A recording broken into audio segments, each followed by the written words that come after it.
حضرت معروف کرخی رحمۃ اللہ علیہ کی خانقاہ میں بغداد کے سب لوگ جمع ہو کے حاضر ہوئے۔ عرض کی حضور بارش نہیں ہو رہی، مہینوں بیت گئے، جانور بھی بھوکے ہیں، پیاسے ہیں، فصلیں بھی ہماری پریشانی کا شکار ہیں، آپ مہربانی فرمائیں، دعا کر دیں۔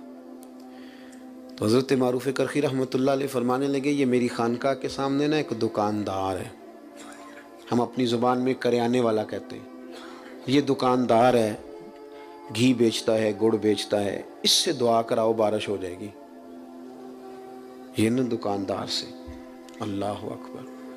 تو اب سارے اس کو جانتے تھے، وہ ان کے علاقے کا تھا، کہ حضرت جی اس سے دعا کرائیں۔ فرمایا تمہیں کہا ہے نا کراؤ بارش ہو جائے گی۔ لوگ جمع ہو کے چلے گئے، اس سے جا کے کہا میاں دعا کر دو بارش کے لیے۔ تو وہ کہنے لگا مجھے کہاں دعا آتی ہے، لیکن چلیں قراء سے معذرت کے ساتھ، لفظ تاثیر سے بنتے ہیں، تلفظ سے نہیں۔ اہل دل آج بھی ہیں اہل زبان سے آگے۔ کہا جناب دعا کر دیں۔ کہا مجھے کہاں دعا آتی ہے، حضرت سے کراؤ۔ کہنے لگے انہوں نے بھیجا ہے۔ کہا شیخ نے بھیجا ہے تو کر دیتے ہیں۔ ہاتھ اٹھائے، سادہ آدمی، سادے جملے۔ کہنے لگا اللہ تیرے بندے آئے ہیں اور تیرے بندے نے بھیجے، بارش کے متلاشی ہیں، تو کریم ہے، کرم فرما دے۔ لوگ کہتے ہیں کوئی آثار نہیں تھے، پر اس کی دعا مکمل نہیں ہوئی کہ کالی گھٹائیں چھا گئیں اور بارش اس طرح جم کے برسی کے جل تھل ہو گیا۔ باقی لوگ تو چلے گئے، اہل دل حضرت معروف کرخی کی خدمت میں حاضر ہوئے۔ عرض کی حضور یہ تو ہمارے ساتھ نماز پڑھتا ہے، کلاس فیلو ہے، اسی محلے میں پیدا ہو کے بڑا ہوا ہے، کوئی رات کو الگ سے آ کے نماز پڑھتا ہے؟ فرمایا نہیں، اتنی ہی 5 نمازیں جتنی تم پڑھتے ہو، وہی اس کا حال ہے، کچھ زیادہ نہیں۔ اللہ اکبر۔ عرض کی حضور پھر کوئی تو خوبی ہوگی کہ قبولیت اس کی دعاؤں کے اتنی قریب ہے کہ وہ کشکول طلب پورا پھیلاتا بھی نہیں کہ رحمت برستی ہے۔ حضور کوئی بات؟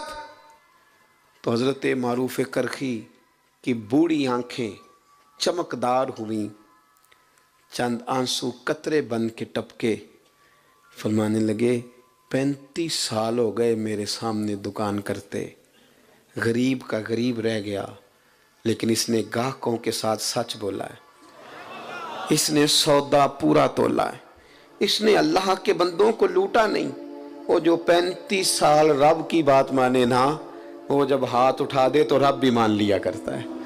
بس اتنی بات ہے، اس نے 35 سال دیانتداری سے وقت گزارا، اس کا دل صاف رہا، اس نے صفائی کے ساتھ ڈیوٹی کری۔ اب وہ جب ہاتھ پھیلاتا ہے تو مالک بھی قبول کر لیتا ہے۔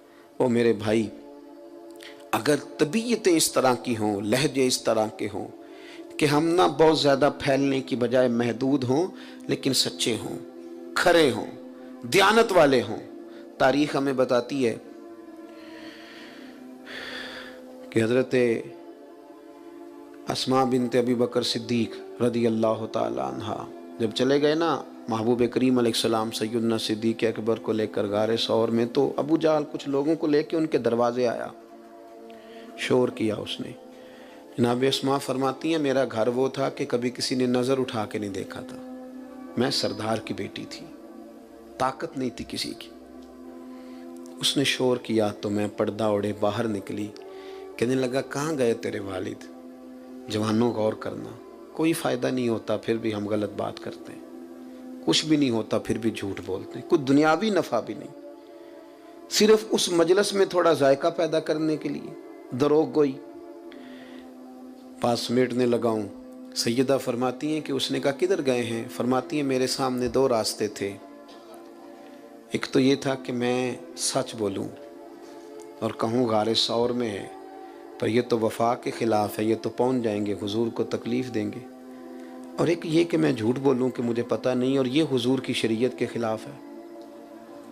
آپ فرماتی ہیں میرے لیے مشکل آ گئی، کس طرح جھوٹ بولوں؟ صدیق کی بیٹی ہوں اور صدیق اکبر کی نور نظر ہوں، کیسے؟ اور سچ بتاؤں تو کیسے؟ میں سوچ رہی تھی تو اس نے شور کیا، کہا بتاؤ کہاں ہے؟ سنو ملت کے جوانوں، ایک خاتون فرماتی ہے میں نے ساری ہمتیں جمع کر کے کہا اللہ میری مدد کرنا۔ اس نے جب تیسری بار پوچھا کہاں گئے تو میں نے کہا سن پھر، مجھے پتا ہے وہ دونوں کہاں ہیں، پر میں بتاؤں گی نہیں۔ میں سچ بولوں گی، خبر ہے مجھے وہ کچا رنگ ہے للاری والا جیڑا چڑھدا تے لیندا رہندا، اے عشق تیرے دا رنگ محمد چڑھ جائے پھر نہیں لیندا۔ کہا نہیں بتاؤں گی، پتہ ہے۔ اتنے بڑے مجمع میں اتنے بڑے سردار کو اس طرح کے جملے، اس نے ایک تھپڑ مار دیا۔ کتنی کبھی کسی نے آنکھ اٹھا کے نہیں دیکھا تھا، میں گری تو کان پھٹ گیا، خون نکلا۔ لوگوں نے اسے پکڑا، یار تو سردار ہو کہ بچی کی طرف دیکھتا ہے، شرم کر۔ لوگ لے گئے۔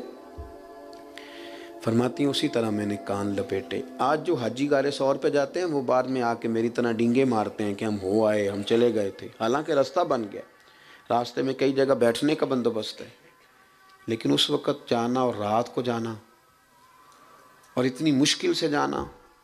فرماتی ہیں میں کھانا پکا کے اسی طرح لے گئی، اور میرا وجود، میرا کان زخمی تھا۔ جب میرا چہرہ پردے میں لپٹا ہوا دیکھا تو میرے والد پریشان ہوئے، بیٹے کیا ہے؟ میں نے کہا کچھ نہیں، کھانا کھائیے۔ اور جب وہاں انداز اور طرح کا ہو گیا، پریشانی بڑی، تو محبوب بولے کہ اسماء بتاتی کیوں نہیں؟ کہتی ہیں میں نے وہ کپڑا ہٹایا تو خون پھر بہنے لگا۔ عرض کی یا رسول اللہ، معاملہ یہ تھا کہ سچ بھی بولنا تھا، وفا بھی بچانی تھی۔ حضور میں نے دونوں چیزیں بچائیں، تھوڑی تکلیف آئی پر دونوں چیزیں بچ گئیں۔ ہلکے سے آنسو حضرت صدیق اکبر کے نکلے، قربان جائیں، حضور نے خود اپنے ہاتھوں سے صاف کر دیے۔ ایک واری میری آنکھیاں چوں اونا نے اتھرو پونجے سن، ہن تے چسکا پہ گیا رونے دا، تے ہر ویلے آہو زاری دا۔ محبوب کریم نے تسلی دی اور پھر ہاتھ اٹھا کے کہا اللہ میں ابو بکر سے راضی ہوں، تو بھی اس سے راضی ہو جا، میں راضی ہوں تو راضی ہو جا۔ اپنے زبان پر آپ نے اصلاح معاشرہ نام رکھا تو قرآن کہتا ہے تم سیدھی بات کرو، یصلح لکم اعمالکم، اللہ تمہارے اعمال سنوار دے گا۔ اللہ تعالیٰ اہتمام کرنے والوں کو، آنے والوں کو برکات عطا فرمائے۔